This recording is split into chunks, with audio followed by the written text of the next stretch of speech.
We're now joined by Congressman Brett Guthrie, representative from Kentucky's 2nd District. Congressman, appreciate you taking the time for joining us on the phone today. I know you spent the day in Litchfield and Grayson County. We're recording this on Monday afternoon. What have you seen? And the question I always like to ask, because I think it's something we should do every single day as just human beings in general, what have you learned?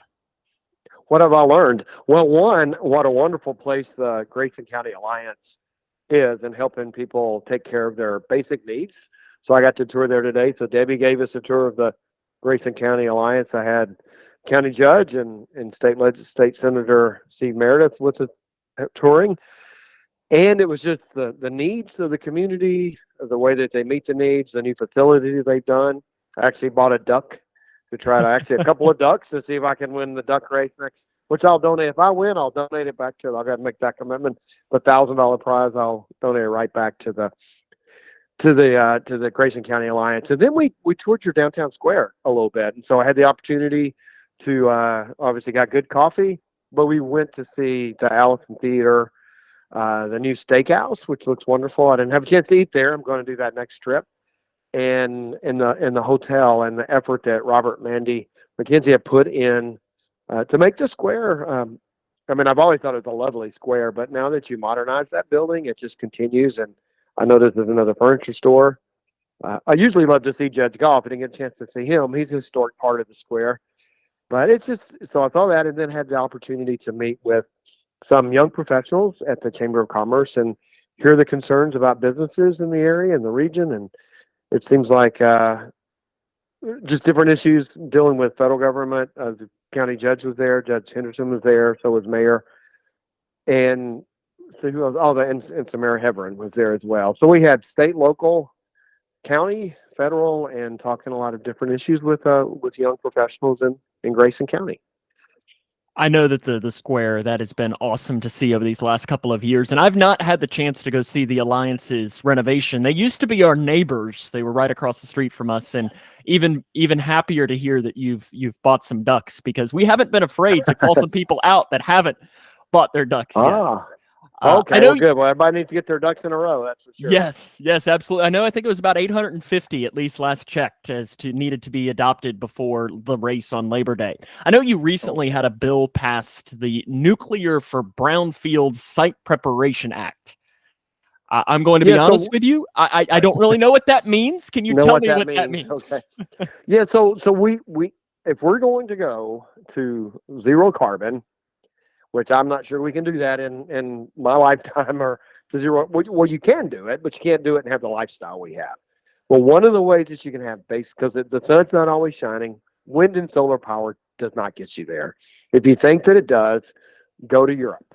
European prices are 3 times higher than ours because this is the path they went down.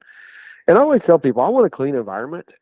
And if the polar ice caps didn't exist as of 2016, as Al Gore predicted back in 2007, or even earlier than that, if the Earth is uninhabitable, as the model suggested by 2023, so the fact that we're still here shows these radical, catastrophic predictions they're making on climate change just aren't accurate. Thank goodness they're not accurate. But they're wanting people to completely change, go back to like simple living lifestyle, because you can't have energy and which is everything. It brings our food, it powers our hospitals, it takes care of our healthcare. You can't have the energy people want and try to meet the standards they're trying to bring forward. But there is one source of power that is carbon free, carbon zero, that is reliable and affordable if the government doesn't do too much, and that's nuclear power. Of course, a lot of the people who are for zero carbon are also anti-nukes, which doesn't make sense. But so what my bill, the brownfield sites, we have areas such as Paradise, which is my district in Muhlenberg County, that already has all of the infrastructure where there was a coal plant.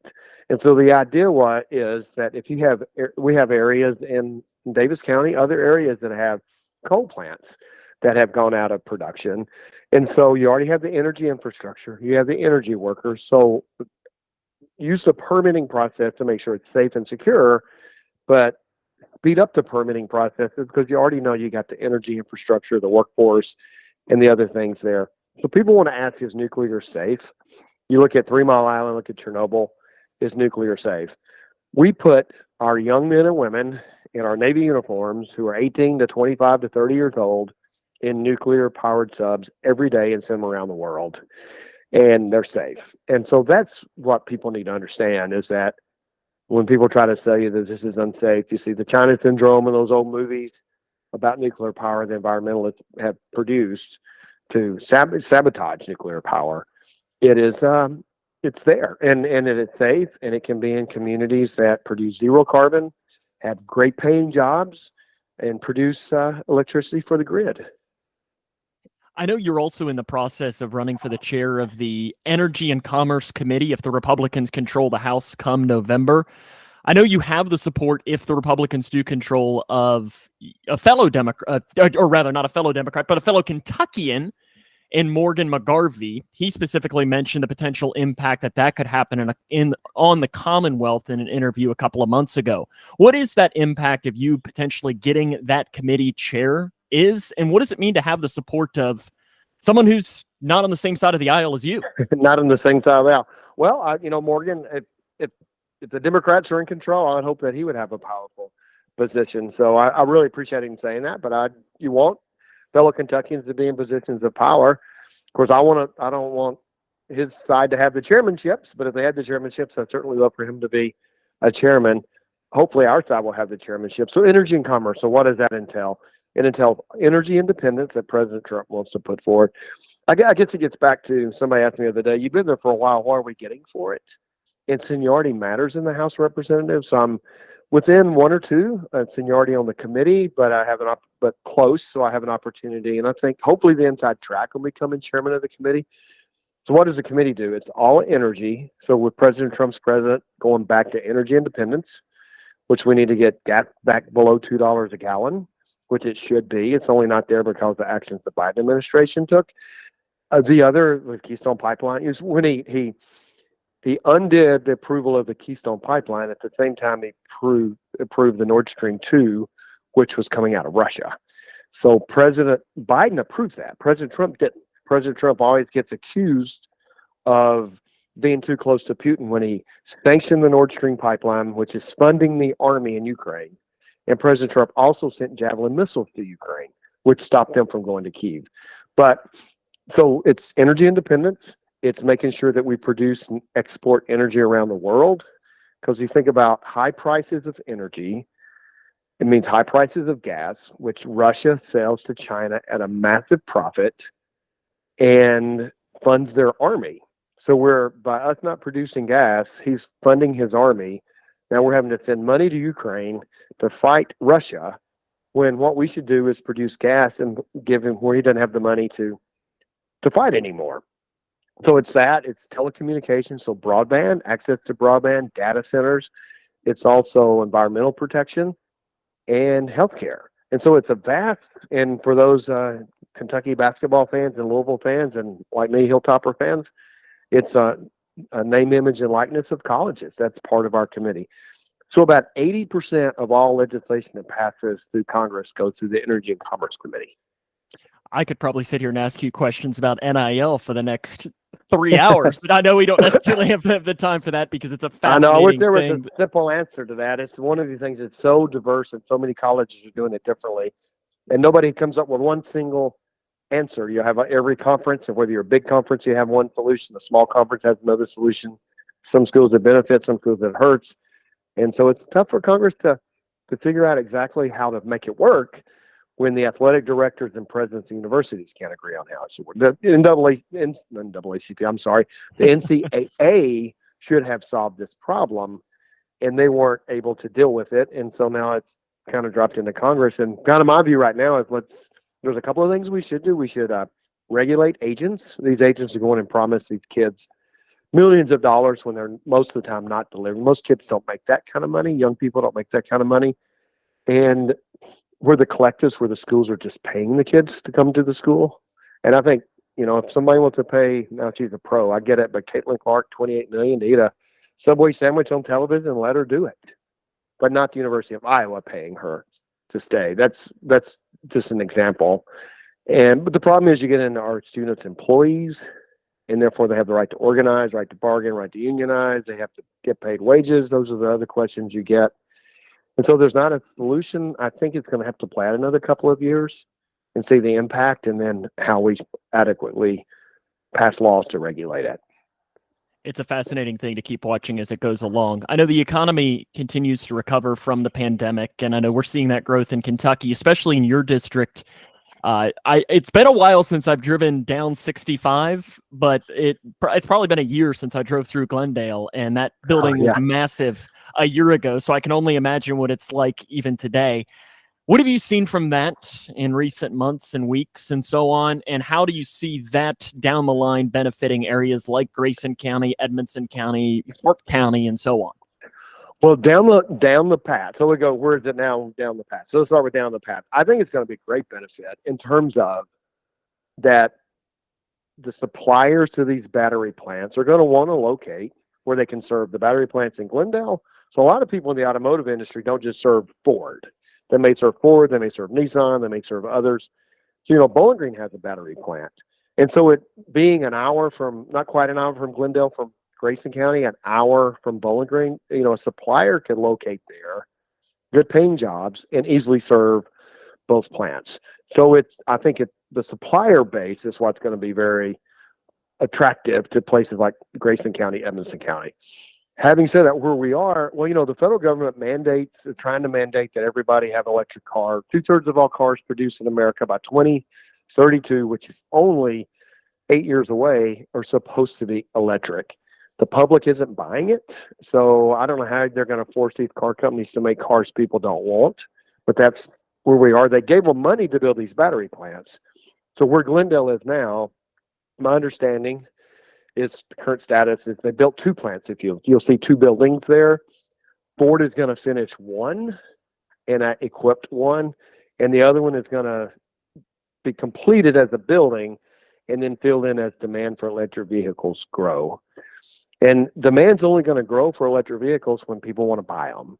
The government should not, and it really can't force you to buy something you don't want. But California already has a law by 2032 you can't buy a gas-powered car in California.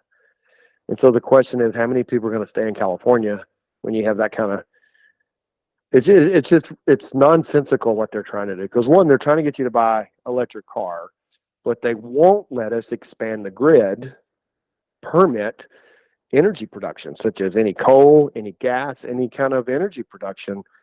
And we're already facing energy issues with the new data centers coming online. So you got data centers coming online, reshoring of manufacturing that started under the Trump administration. So the demand for energy is increasing. Talking about plugging cars into the grid, while they're not allowing the demand for generation of energy to increase. And so we're going to get to an inflection point like California, where you're going to have rolling blackouts if we don't get this straight. And I'll tell you, President Trump's president, and I get to be chairman of the committee, we're going to get it straight. Last thing I want to ask you, and it's something that I don't know that there's necessarily an answer to, but I feel like you're somebody to at least have this discussion with, because then we can get you out of here. I know I'll probably say something here that you probably hear a lot from constituents and so on, of being somebody that doesn't really like politics, me personally, and I don't necessarily enjoy reading about it and so on. And I think really in the last 10 years, we've gotten to the point where because of that, we can't necessarily have genuine discussions with one of them. I know I once heard somebody say that 90% of Americans agree on 90% of the issues, good schools, good access to healthcare and so on. And it's the other 10% that uses the other 10% to divide us. So what I ask you is, how can we get away from the social media posts that I can see of, if you support candidate blank, and it can be either side of the aisle, then you can't be my friend, and instead get back to, we might disagree, but we can still love one another? Well, that's a good question. And I'm actually reading a book called Founding Partisans. It's by H.W. Brands, and it's about the colossal battle of John Adams and Thomas Jefferson ran against each other for president, became bitter enemies, made up, they think at the end, there's some letters that show they made up, Alexander Hamilton and James Madison. So 2 of them wrote the Declaration of Independence together. The other 2 wrote the Federalist Papers together and became bitter enemies. The partisanship ended up getting Alexander Hamilton killed with the duel with Aaron Burr. Having said that, so partisanship in politics that's been around, and they built a great country. The question is, how do we keep it from being petty? It's okay to fight over big issues. I'd say, how much money should we spend? How much debt should we have? Those are issues that we should have big discussions, and it's okay to, I think, plant your feet in the ground and say, I think the debt's too big and we got to deal with it. The question that you get is how the social media has allowed people to make comments and make statements that they would never make to someone's face. And I've seen that before. I've seen some pretty nasty posts about me, and I knew I was going to see that person later. And I'm kind of like, oh, no, I guess I'm going to have to hear from this person. And I see them, and they go, I'm sorry, I got too excited on social media. So social media has made it easy to be critical without having really any consequences for being critical. And it's okay to be criticized. You just want people to do it. I think people should be polite to each other. So the only thing I can say to that is I conduct myself, I believe, in a way that's polite and respectful of people. I certainly have difference of opinion, and I stand my ground when I do. But I try not to ever, like you've seen, one of our great ag commissioners, everybody got to know when he was in Grayson County as ag commissioner, Jamie Comer of the 1st District, who chairs the government investigatory committee, who saw I think most people who follow politics saw the hearing where it just became a screaming match between two ladies, one on the Republican side, one on the Democrat side, and just throwing insults at each other, commenting on their bodies and the way they look. That needs to go away. That just needs to stop. But people get elected, so they get to do what they until their constituents say, that was silly. I don't want you representing me anymore. And there's been a couple of people lose elections because of that. Corey Bush from St. Louis, a couple others that were on the far left have lost primaries. And the one who pulled the Representative Bowman from New York, when there was a vote called, he pulled the fire alarm to try to keep a vote from happening. His constituents just voted him out in the primary. And so that's what has to happen. If people overreact and they're not respectful, the voters need to take care of it. And they do. But so my kind of piece to it is I want to stand my ground when I think I'm right and try to persuade people to my opinion when I'm right and not be a pushover to anyone, but also always be respectful to people who have a different opinion than I have. And I think people will see that in me. Hopefully they have. I think that's a good way to describe it. Respect is something that is going away in some instances. And even myself, I can say that as somebody in my late 20s. I feel like I'm sounding like somebody who's older in age saying, you know what? We need to get back to respect, but I completely agree. Congressman, you see like Aaron Burr Aaron Burr shot Alexander Hamilton in a duel over politics. In 1850s, people were caned on the floor of the House over politics. And so it's not new, but it doesn't make it right. It doesn't make it right, but it's people will say these are the worst of times. And I will tell you, I would hate to be in Congress in the 1850s when it was the worst of times, or some other times that were probably even worse. And but it doesn't give us an excuse to say, well, it's how it's always been. We always need to strive to do it better. I agree completely. Congressman, I appreciate you taking the time. I'm sure we'll talk to you again at some point in these next couple of months. Good luck going back to Washington, and we'll talk to you soon. Thank you. I look forward to it. Thank you. That's Congressman Brett Guthrie, representative from Kentucky. We appreciate him for joining us here today, and thank everyone.